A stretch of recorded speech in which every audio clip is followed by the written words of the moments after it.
And Thanksgiving. Ayan, ng ating pong iglesia ng Taos of Glory, Christian Community Church, Phase 1 and Robes. Palakpakan po ninyo ang mga sarili. Yan na po ba buhay na palakpak ninyo sa Panginoon? Praise God! Hallelujah! Ayan, para po sa Lord yan. Excited po ba kayo ngayong umaga? Excited po ba kayo talaga? Ayan, sabihin mo sa katabi mo, masaya ako yung ngayong umaga dahil narito ka.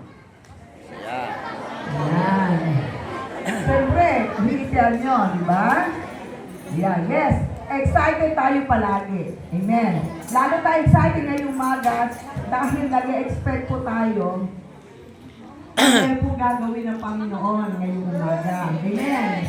Marami pong ibibigay na blessing na salita ng Diyos ngayong umaga. Naniniwala po tayo doon. Amen. So kaya, welcome po kayo lahat. Maging po ang ating mga nakasama na kasi ang ating pong talagang goal ay bring one soul. Diba? So, sino po dito ang nagdala ng kaluluwa? Yan. Hallelujah. Pero marami po, nakita ko po iba ay hindi ko kilala. Pero nandiyan po ang ating mga ushers para po kunin ang mga pangalan ng mga family dahil meron po tayong anointing of oil mamaya. Okay. So, akin na po ituloy-tuloy. Nice po i-welcome ang ating po tagapagsalita ngayong umaga. Kaya po, listen po. Medyo wala pong cellphone. Yan po ang ating sinasabi palagi. Wala pong hawak ng cellphone. Kung kulang po kayo ng Bible, wala kayong dalang Bible, meron po tayong Bible dyan. So wala po kayo ibang hahawakan kundi Bible na dala nyo at yung wala pong dala, meron po dyan. Okay. Isa po ating speaker, ito po'y suki na natin. Amen ba? Yung mga raga dito. Suki na po natin ito. Isa po isang napakalaking pagpapala sa iglesia na ito. Dahil alam po ng pamuluhan ng Taos of Glory Christian Community Church, kasama po lagi tayo sa kanyang panalangin. Amen. Kami po ay nagsama nung nakaraan. Kailan ba yung masahay ko? Thursday? Friday. Yes, Nagkaroon... Thursday. December 5. Opo, December 5. Thursday. Thursday, nagkaroon po kami ng Christmas party ng mga pantas. Siyempre, bago po yun, siya po ay kabi-birthday lang noong December 1. At siya po ay, bukod po doon, talaga pong nakita namin sa buhay po ng ating tagapagsalita na kung saan ay patuloy po siyang pinagpapala ng Panginoon at ginagamit po hindi lamang po sa church ng Agape na kanya po niya po ang senior pastor, kundi sa komunidad sapagkat siya po ay isa sa lupon ng Barangay 176. Chairman po siya ng Pantas na Association Ministry.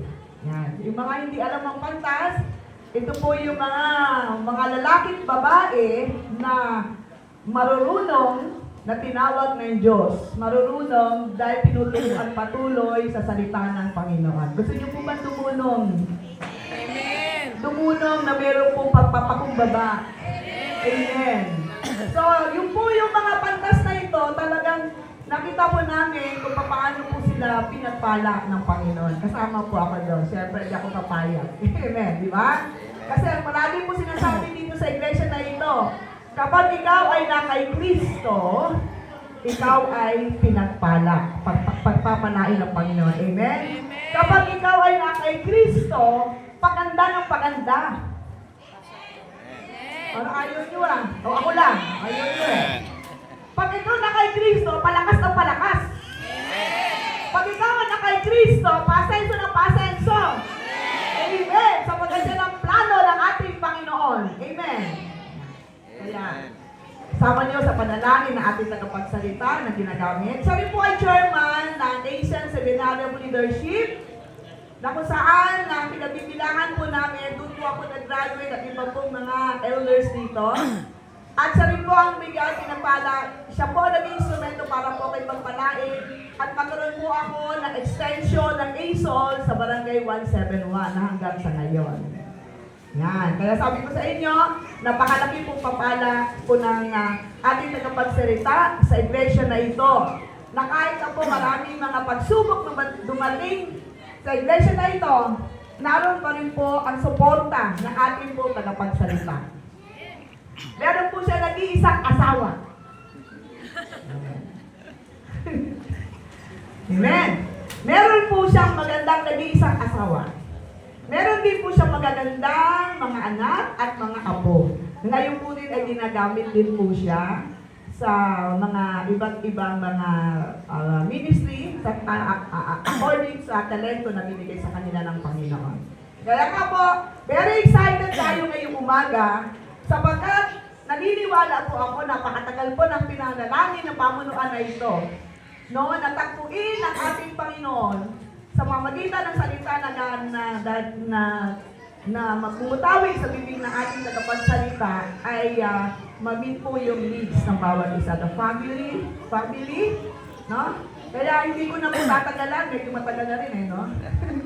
So palakpakan po natin ang Panginoon sa buhay na ating tagapagsalita, Bishop, Pastor, Reverend, Lupon, Jesus, Roque. Palakpakan para sa Panginoon.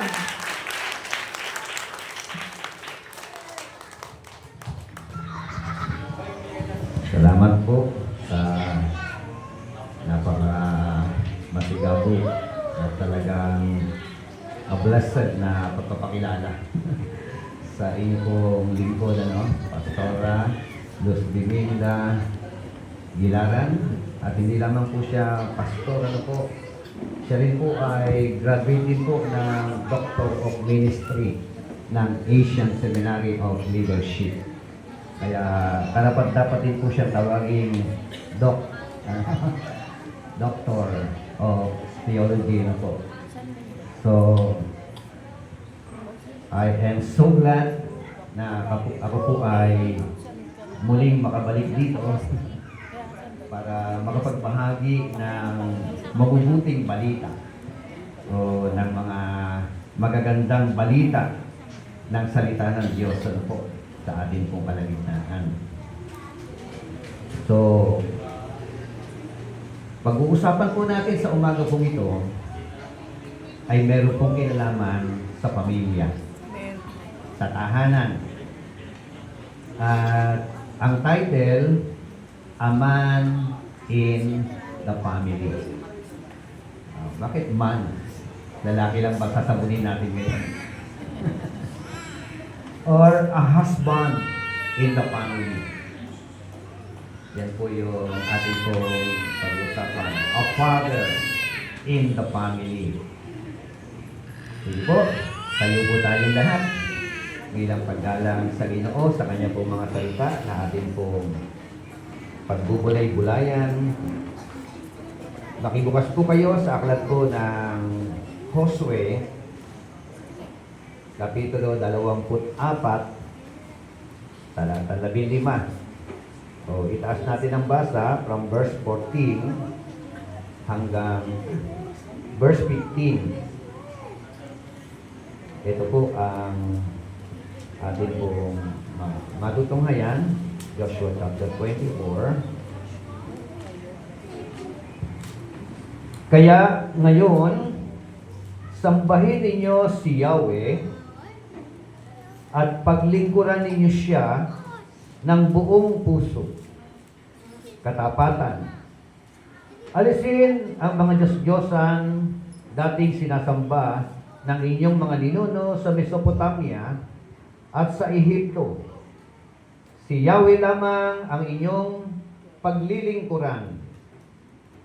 At kung ayaw ninyong maglingkod kay Yahweh, pumili kayo ngayon kung sino ang inyong paglilingkuran. Ang mga Diyos na pinaglingkuran ng inyong mga ninuno sa Mesopotamia o ang mga Diyos ng mga Amoreyo na sinasamba dito sa lupaing inyong tinitirhan. Ngunit para sa akin at sa aking sambahayan, kay Yahweh lamang kami maglilingkod. Amen. Tayo pong lahat ay yumuko at manalangin. Aming Diyos na dakila, taos puso ang amin pong pasasalamat sa iyo pong kabutihan sa amin pong mga buhay. Salamat po sa buhay at lakas na pahiram mo po sa bawat isa po sa amin. Salamat po, Panginoon, sa kaligtasan na iyo pong ipinagkaloob sa bawat isa po sa amin. Salamat din po sa pagkakataon na kami, Panginoon, ay nakapaglilingkod sa iyo ayon po sa iyo pong minagaling sa bawat isa po sa amin. Salamat for this wonderful privilege and opportunity, Almighty God. Salamat po. At hayaan mo po, Panginoon, sa umaga pong ito, habang binubulay-bulay po namin ang iyong mga salita, ikaw ang siyang gumalaw at kumilos sa amin pong kalagitnaan. Gamitin mo lamang po ang iyong abang lingkod bilang daluyan ng iyong mga salita. Buksan mo po ang puso ng bawat isa sa amin na naririto. Pagpalain mo po, Panginoon, ang bawat isa, ang bawat tahanan, ang bawat pamilya na naririto, Panginoon. At nang aabutin po ng aral na ito. Salamat po sa basbas. Salamat po sa tagumpay. At ito po ay aming hinihiling sa pinakadakilang pangalan, pangalan ng aming Panginoong Heso Kristo. Ang lahat ay magsabi ng Amen at Amen. At ibigay po natin yung Amen. papuri, pasalamat, palakpak sa ating pong Diyos na dakila. Amen. Pwede na po kayo maupo habang binubulay-bulay po natin ang kanya po mga salita.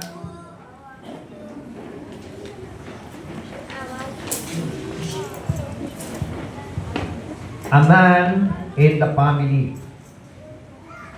or a father in the family, a husband in the family. Yung pong atin pong binasa, ito po ay pangungusap o pananalita ng isang ama ng tahanan. Pangungusap o pananalita ng isang asawa sa loob ng tahanan. Asawang lalaki. So, sabi nga po, we are destined to raise our children in the same way of God's method of parenting our children according to His Word. Tayo raw po, of course, bilang mga magulang, lalo na mga tatay, nakatalaga po tayo, nakadestino po tayo upang atin pong palakihin ang atin pong mga anak. At may kanya-kanyang pamamaraan ng pagpapalaki, pag-aaruga, pagdidisiplina sa mga anak ang mga magulang. Minsan, ayon sa kanyang minagaling, at minsan naman, yung pong kanyang pamamaraan ay hindi ayon sa kalooban ng ating Panginoon Diyos. Ngayon pong umaga, pag-uusapan po natin yung napakahalagang gampanin, higit sa lahat, ng lalaki sa loob ng tahanan. Pakitaas nga po yung mga tatay. Ayan, no? Pakitaas po rito yung asawang lalaki.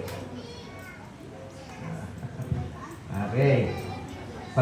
Pakitaas po yung kamay yung pong mga yung pong lalaki na kung saan iisa lang ang babae sa kanyang buhay.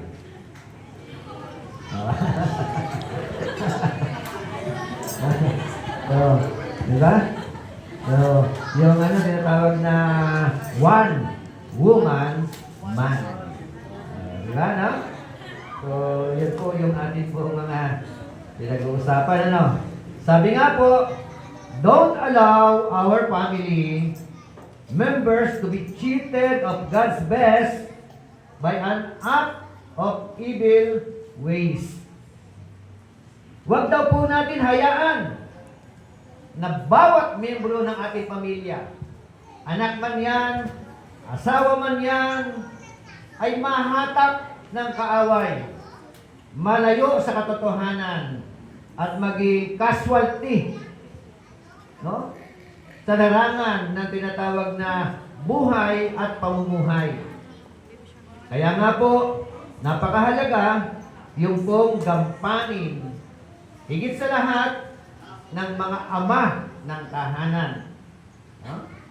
Pag-usapan natin sa tema, what are the greatest role of a man in the family?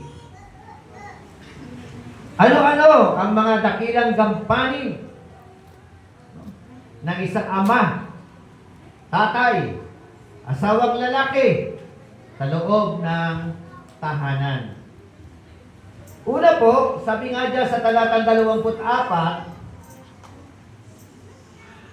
ng kapitulo 24, talatang 15, basahin ko po, if it is disagreeable in your sight to serve the Lord, choose for yourselves today whom you will serve, whether the gods which your fathers served, which were beyond the river, or the gods of the Amorites, in whose land you are living. But as for me and my house, we will serve the Lord. Pumili kayo, sabi po ni Joshua. Sino ang inyong paglilingkuran? Ang Diyos-Diyosan na pinaglingkuran ng inyong mga magulang sa kabilang ibayo? O ang Diyos-Diyosan ng mga Amoreo sa lugar na ito na ating kinalalagyan? No? Pinapipili, no? Yung mga tao. Pero ang sabi niya, bilang ama ng tahanan, bilang pangunahin sa pamilya, ang sabi po ni Josue, but as for me and my house, we will serve the Lord. Amen? Amen. So, una po, pag-usapan po natin, the call for headship. Nasabi nga, choose for yourselves today whom you will serve. Amen? Meaning to say, bilang ama ng tahanan, asawang lalaki o asawang babae, napakahalaga ang tamang pagpipili. Sabi niya ulit, choose for yourself today whom you will serve. Pumili kayo ng inyong paglilingkuran.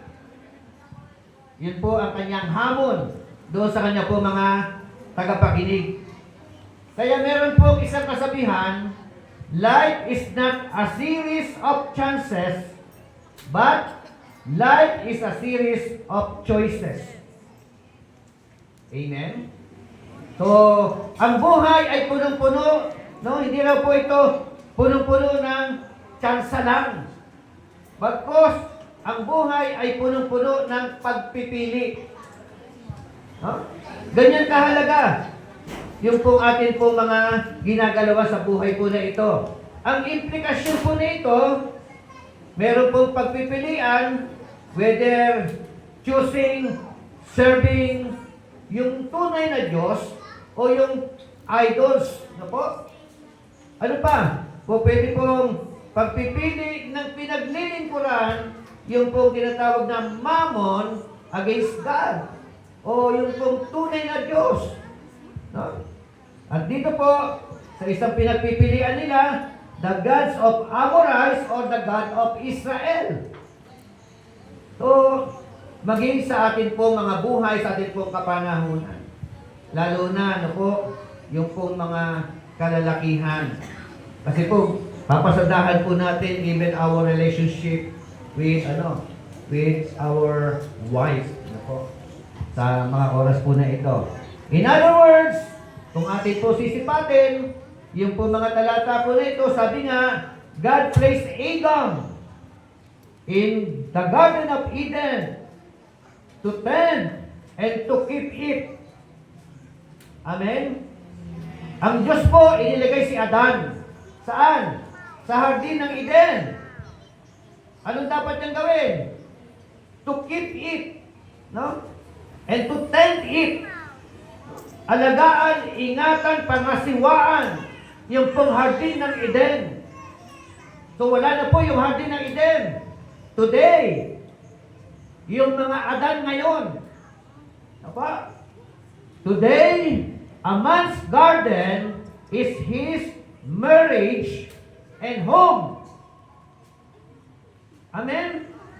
Ngayon po, ang ating pong hardin ay walang iba, kundi ang ating pong relasyon sa ating pong asawa at ang ating relasyon sa ating pong tahanan. Ikaw na ama ng tahanan, ganun din ang ina ng tahanan. Ikaw at kayo ang mga nakatalaga para ingatan, bantayan, arugain, alagaan ang ating mga anak. Hello? Ngayon po, ang nakakalungkot, marami pong mga tatay at nanay, mga magulang, unhealthy ang kanilang relationship sa isa't isa. Tama? Amen. Yun po ang isa sa nakakalungkot na mga senaryo sa loob ng tahanan. It is not the will of God. Ang will ng Lord, asawa kang lalaki, asawa kang babae, magkaroon kayo ng healthy, loving relationship to each other. Amen? Ganyan kahalaga ang relasyon ng mag-asawa sa harapan ng mga bata. Ang nakakalungkot o minsan, baka madalas, nakikita ng mga bata ang mag-asawa na walang magandang kaugnayan. Diba? Away dito, gulo dito, laging may digmaan sa pagitan ng mag-asawa. So ano may papasa natin sa mata ng ating mga anak? Hello? Ang lalaki, ang head. Amen? Amen. Kaya kapag ka ang lalaki, ang unang nakakilala sa Panginoon, madali niyang madadala ang kanyang pamilya sa harapan ng Panginoon sa tamang pananampalataya. Amen? Palakpakan natin ang Panginoon. Mataas ang porsyento na madadala ng asawang lalaki ang kanyang sambahayan sa tamang paglilingkod sa tunay na Diyos. Amen? So, sabi nga ulit, today, a man's garden is his marriage and home. Yun yung ating nililinang, kinikinang, inaayos. Apo, binabantayan, iniingatan, chine-cherish. Amen? That is our duty. That is your duty. So, He is the one to tend and to keep it safe from enemy's attack. Yun po ang una natin dapat na makita. Nulit ko, ang lalaki ang ulo, ang babae, leeg? Ano po? Dilaw. Yung babae po ba ang leeg? Dilaw. Ulo ang lalaki?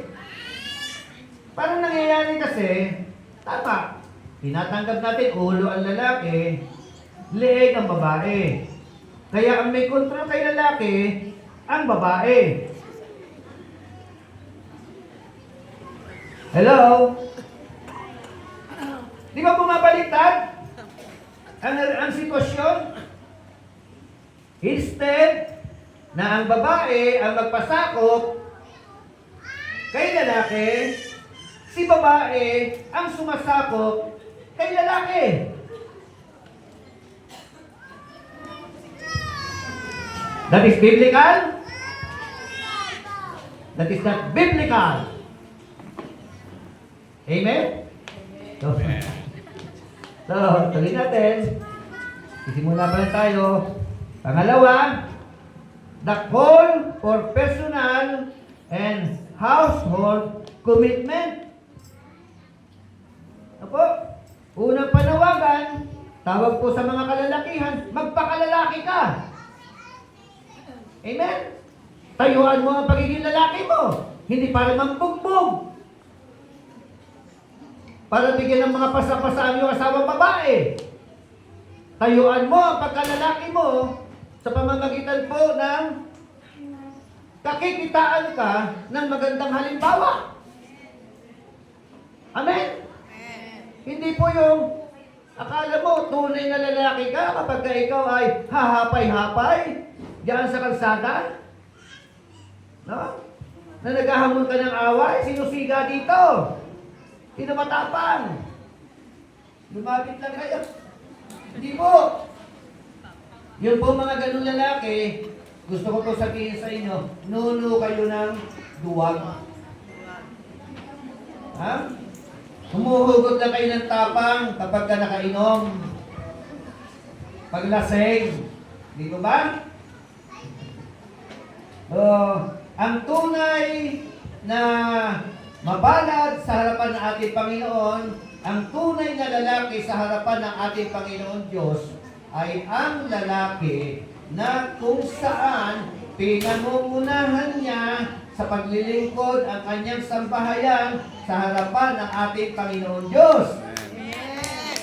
Amen. Palapakan natin si Lord. Mga lalaki, hindi naman kayo trabaho. Meron kayong another ministry na kung saan kayong mga lalaki ang dapat na unang-unang nagbibihis, sasamahan ng mga anak, ang asawa, na maglilingkod sa Panginoon, pupunta every Sunday dito po sa iglesia ng Touch of Glory. Hello! Kasi madalas po, ang mga babae lang ang always present. Tama ba? Yung mga kalalakihan, kung dumalo ng gawain, hindi ko alam kung monthly o quarterly. Are you with me? O baka yung iba, kaya lang dumalo dahil Thanksgiving. Are you with me? So, hindi po dapat yearly ang pagdalo sa gawain ni Lord. Tama? Ang pagdalo sa gawain ng Panginoon ay dapat po linggo-linggo. Kung may time, pati prayer meeting. Amen? Bakit? Kasi po, yung pong mga naglalaan ng panahon sa pag-aaral ng salita ng Diyos, pagdalo sa mga gawain, sila po ang mabilis na lumalago sa pagkakilala sa ating mapagmahal na Panginoon. Pagpalakpakan natin si Lord, ang ganda ng kanyang panawagan na sabi niya, but ask for me. Amen? Meron ba mga tatay na ganyan? Sabi, ask for me. Ako, saganang akin. Diba? Ako ay personal na maglilingkod kay Yahweh El Shaddai. Amen? So, personal. No? Alam niyo po, kapag ka ang lalaki naging rooted, naging malalim sa salita ng Diyos, gusto ko pong sabihin, hindi na po yan magpapasaway. Amen. Hello? Ibig ba sabihin, maraming mga lalaki pasaway? Amen. Tama? Maraming mga lalaki sakit ng ulo ng kanyang asawang babae? Oo. Di ba? So, mababago ang sitwasyon. Subukan natin na isuko ng lubusan ang ating mga buhay sa harapan ng ating Panginoon. Tingnan po natin, napakahalaga ng unang nakakakilala sa Diyos ang mga magulang. No? Dito po sa 2 Timothy chapter 1 verse 5, na ang sabi po diyan, "For I am mindful of the sincere faith within you." Yan po sabi niya ni Pablo kay Timothy, no? "Which first dwelled in your grandmother Lois." Sino po rito yung mga lola? Lola. No, mga lola, no? Oh. Sino yung mga magiging lola pa lang? Ang dami na pala mga lola. So dito po, no? Sabi ni Pablo kay Timothy, natutuwa ako sa iyong pananampalataya na kung saan ito ay nakita ko una sa iyong lola. Lola Luis. Amen? No? Lola Luz Piminda. No? Di ba? Lola Nita. Di ba? Sila yung mga tuod eh. Tama ba? Yung mga lola, yung mga tuod ng pananampalataya.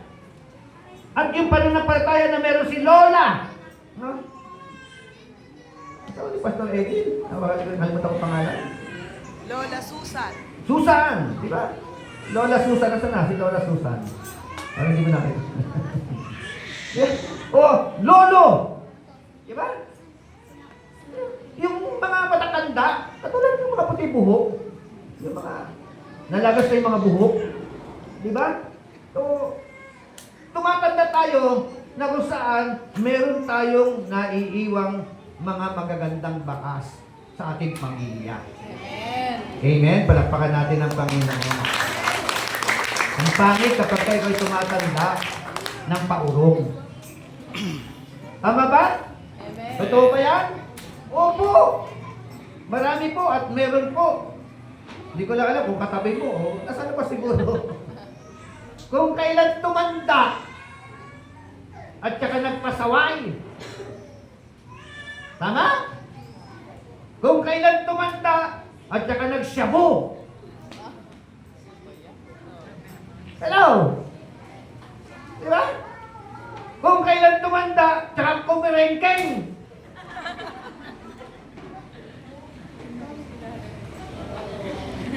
Bato-bato sa langit. No? Tamaan. Kayo mag-react. Magbago ka. Diba? Yun ang kailangan pagbabago. Napakahalaga po na. Oh, tuloy ko. Oh, merong Lola Lois, ano? And your mother, Eunice. Oh, diba? And I am sure that it is in you as well. Amen. Family day kasi tayo eh, di ba? Amen. Napakasarap at napakaligaya ang buong pamilya naglilingkod sa Panginoon. Amen. At ang paglilingkod sa Panginoon ay pinangungunan ni Lolo, ni Lola, ni Mami, ni Daddy. Amen. May Lola Luis, may Nanay Eunice. Amen. Yun ang pinakamagandang pamana na may papamana natin sa ating mga anak. Tama? Amen. Ang sila ay makita natin na sila ay mga mature sa pananampalataya. Makita natin ating mga anak na mga binago ang buhay. Take note ha, mga kapatid ha. Yung millennial, yung pinanganak ng 20, year 2000. Lalo na yung COVID baby. Diba? Ang hirap po nilang alagaan. Ang hirap po nilang disiplinahin. Tama?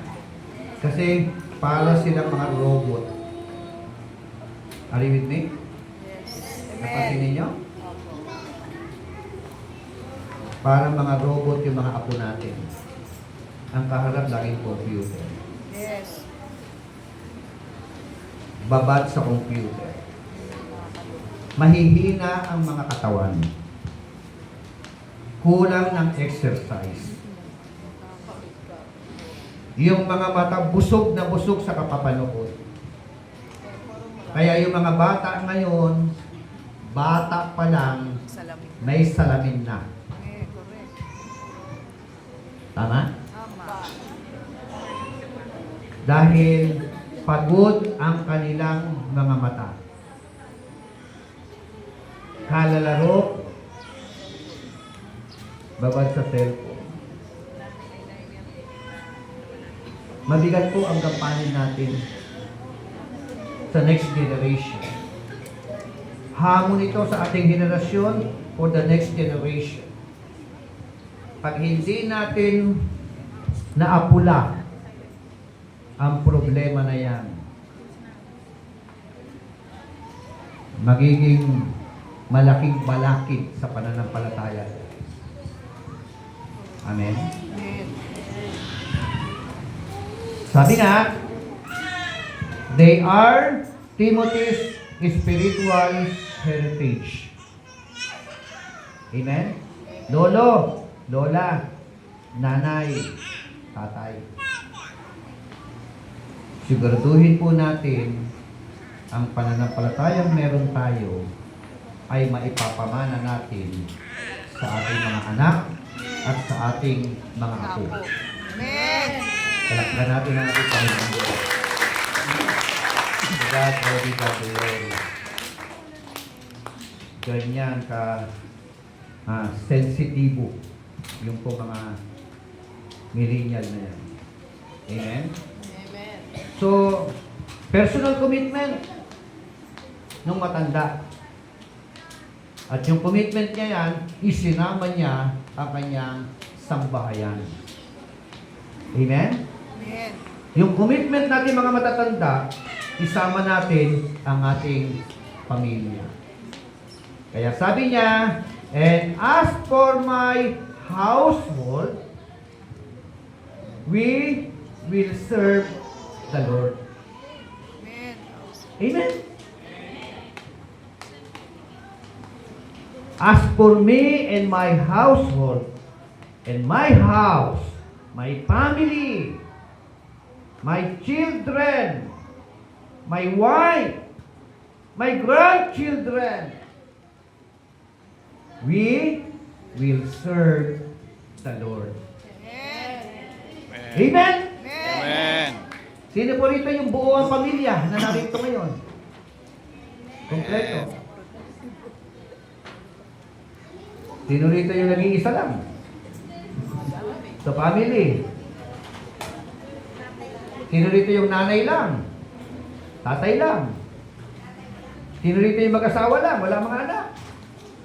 Sino rito yung anak lang? Wala tatay? Wala yung nanay? Kaya nga sabi ni Pastor kanina, dapat binitbit nyo sila. Tama? Family Day eh. Thanksgiving. 2 linggo na lang, na pananambahan, tapos na ang 2024. Papunta na tayo 2025. Amen? Kaya, walang dahilan para hindi tayo magpasalamat kay Lord. Amen. Tama? Amen. Survivor na naman tayo. Amen. 2 linggo na lang, matatapos na naman ang 2024. Buhay ka pa rin. Amen. Hindi naman buhay. Malakas ka pa rin. Amen. Di ba? At hindi lamang malakas, pinagpala ka pa rin. Para hindi magpasalamat kay Lord eh. Amen ba? Amen. So, our children, sabi nga ng Psalms 127 verse 4, are like an arrows that we shoot into the future to ensure the kingdom of God. Amen? Ano sabi? Yung mga anak natin ay katulad daw po ng tudla. Amen? Tudla sa kamay ng mandirigma. Sino mandirigma? Ang mandirigma, si nanay at si tatay. Hello?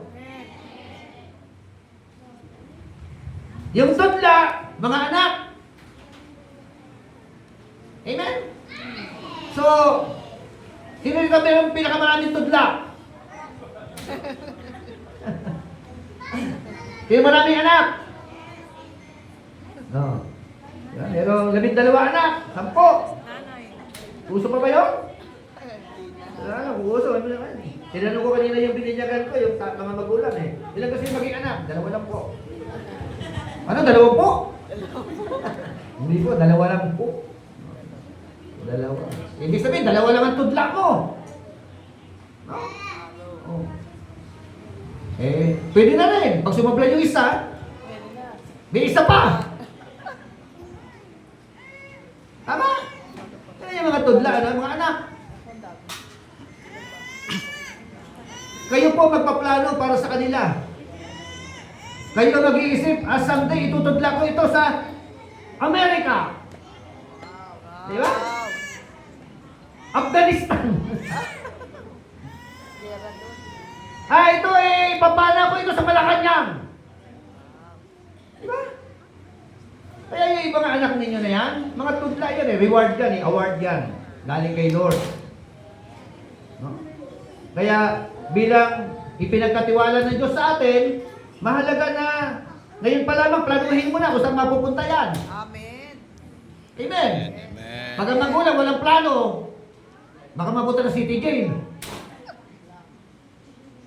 Tama ba? Pag pasaway ang magulang, malamang pasaway ang anak.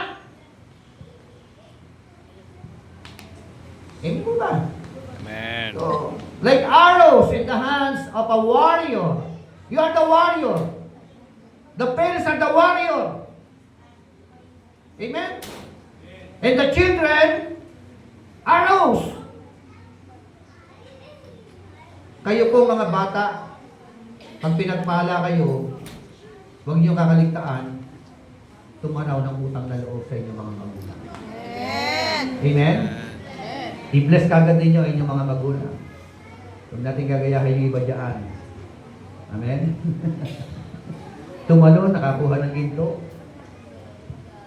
Oh. Hindi binalikan ng magulang. Okay. Sabi nga, our children are like an arrows that we shoot into the future to ensure the kingdom of God. Turuan daw po natin ating mga anak na sila po ay mabuhay, makapag-aral, makapagtapos ng pag-aaral, maging espiritual, at maging instrumento para sa kaharian ng Diyos. Amen. Amen? Amen. Maging provider sa gawain ng ating Panginoon. Amen. Amen? Amen. Okay.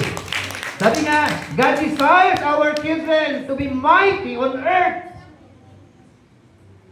Amen? That is God's desire. Psalms 112. Gusto na po na ating Panginoon, ang inyong mga anak, ng ating mga anak, ng mga mananampalataya, maging mga tanyag. Amen. Amen. Bantog. Kilala. In a positive way. Baka mamaya, kilala na naman sa kalokohan. Kilala sa pagiging babaero. Diba? Kilala sa pagiging malakas uminom ng alak. Diba? Dapat bantog ang ating mga anak, kinikilala ang ating mga anak sa pamamagitan po ng mga mabubuting mga bagay. Kaya depende sa atin yan, ng mga magulang. Amen? So, the generation of our children shall be blessed. Amen? Amen. Isa pa po na gusto ko pong bigyan ng pansin, mga lalaki, mga asawang babae. Ito po. Give honor unto your wife. Amen? Paano? No? Give honor unto your wife. How? Ito po. The husband should aggressively seek to meet his wife's unique needs. Sa Tagalog, mga kalalakihan, mga asawang lalaki, dapat maging agresibo ka raw. Saan? Na mapunan ang pangangailangan ng iyong asawang babae. Amen. Mga asawang babae, ano ang inyong pangunahing pangangailangan? Pera. Sabi ko na eh. Sabi ko na. Diba? No? Pera. Diba? Pagka, kahit galit na galit ka, kapag ka natapalan. Tama ba, mga kalalakihan? Pag natapalan ng 5 Tito Vic and Joey. Diba? Nagbabago ang hilatsa ng muha. Diba? Nawawala ang galit. Tama ba? Are you with me? Oh. Ano pa ang pangangailangan ng asawang babae bukod sa pera? Pera lang ba? Po. Sabi nga, the husband should aggressively seek to meet his wife's unique needs. And what are their needs? Una, she needs companionship and conversation. Amen. Oh. Ano kailangan ng mga babae? Companionship. Companionship. Ano pa? Conversation. Kwentuhan. Oh. Sa totoo lang po kasi maraming mga lalaki kulang ng conversation sa kanilang asawa. Amen? Nawawala na ang kwentuhan. Bahagi pa rin po yan. Amen? Tingnan natin. Maraming guilty rito. Tama po ba? Yung iba naman may conversation. Pero, ang pangit ng conversation. Di ba? Pag nag-uusap yung mag-asawa, lagi nag-aaway. Lagi may pinagdidibatihan. Tama ba? Oo. At dahil nagdidibati yung mag-asawa, take note ha, laging talo ang lalaki. Kailan ba nagpatalo ang babae? Kailan? Tingin ko parang hindi nagpapatalo ang babae. Tama ba mga kalalakihan? Yes. Parang ang lalaki ang kailangan laging magbaba ng bandera. Hello? For the sake na matigil ang ikatlong digmaang pandaigdig. Amen? Okay, conversation. Kung may conversation, dapat healthy. Diba? Kasi pagka ang conversation unhealthy, instead or in spite na mapamahal siya sa iyo, lalo ka naaasar. Tama ba? Gusto mong mahalin. Askar naman ang ugali. Diba? O kaya gusto mong magpasako, babae. Eh kung magsalita itong lalaki, pangit. Nakakasakit ang damdamin. Kaya pagdating sa kama, talikuran. Tama ba?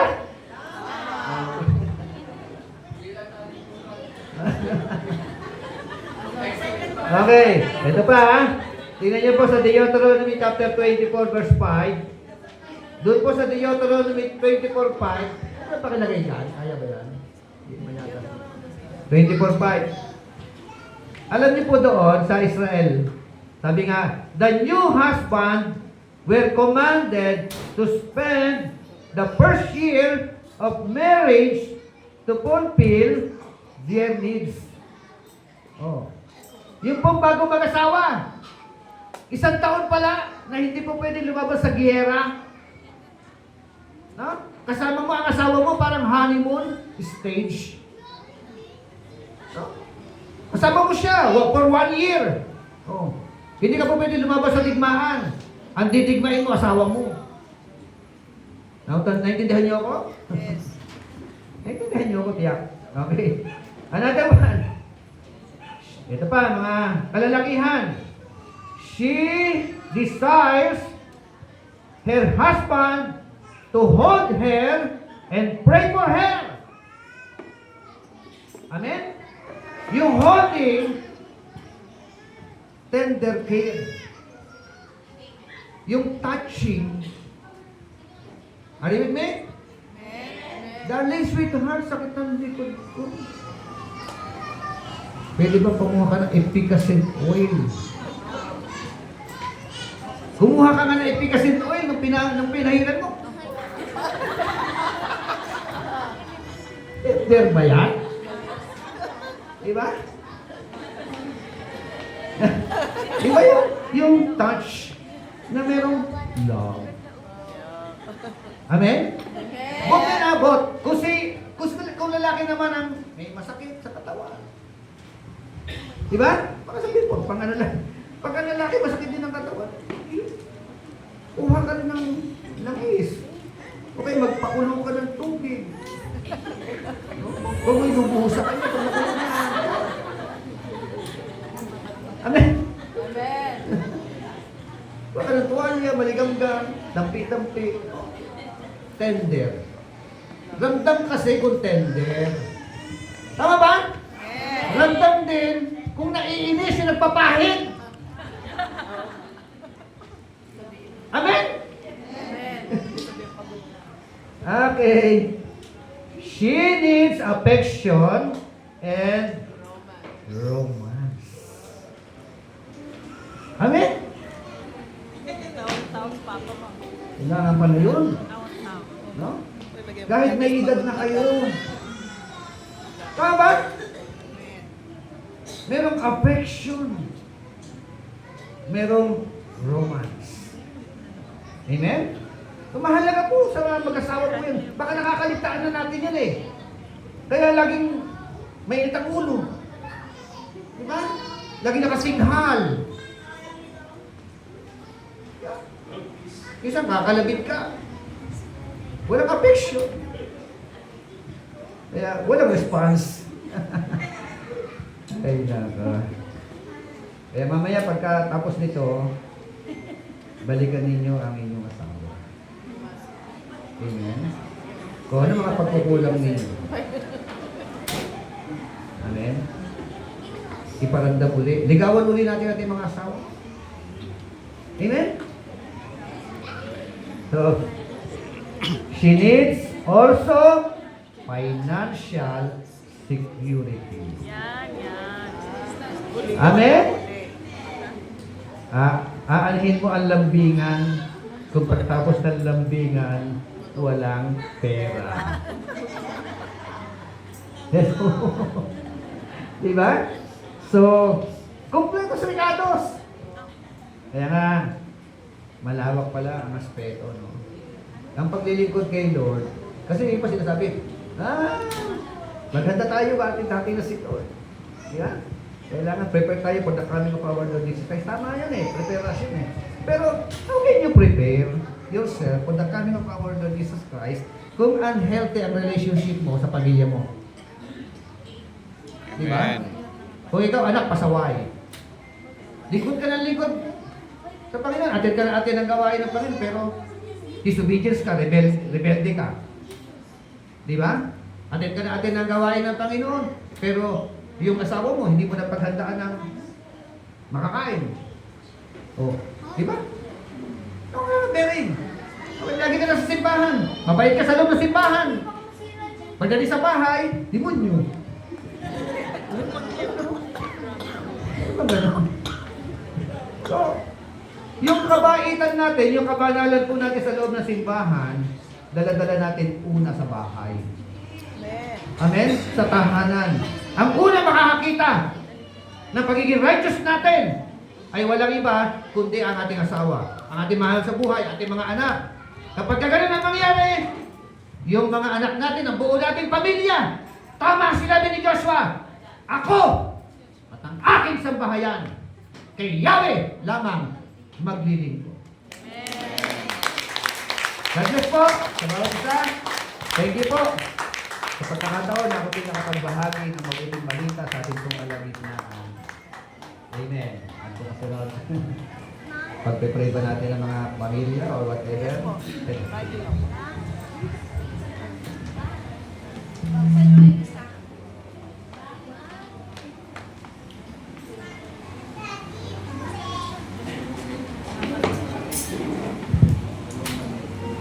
Praise God. Sige po, palakpakan po natin ang Panginoon sa isang napakagandang mensahe ngayong umaga. So, nakalagay po sa program natin